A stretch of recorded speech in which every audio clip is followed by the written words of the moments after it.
The first time I caught my wife in a lie, we were sitting in the waiting room of her so-called therapist's office. Her hand was shaking, clutching a mug of stale coffee, and I remember thinking she was just nervous about opening up. We'd been falling apart for months, screaming fights at midnight, cold shoulders in the kitchen, her phone lighting up with messages she always swore were from work. Therapy was supposed to save us, and I was desperate enough to believe anything. He greeted us with a too familiar smile, the kind you use for old friends, not clients. She wouldn't look at either of us.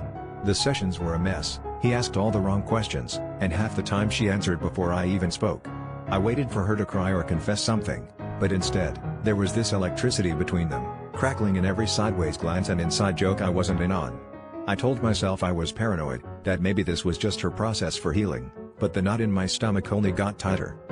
It all crashed down after a late session when I came back early for my forgotten jacket and found them locked in his office, voices low and urgent. I heard her laugh, the private kind, the one she used to save for us.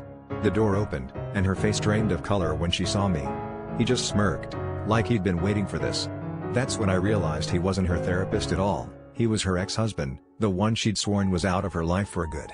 The sessions were just a front, an excuse for them to keep seeing each other while I sat there, spilling my guts for their entertainment. I wanted to scream, to break something, to make them hurt the way I did. Instead, I just stood there, numb, as she stammered out apologies that meant nothing. On the drive home, I kept replaying every moment I doubted myself, every time I'd swallowed my suspicions to keep the peace.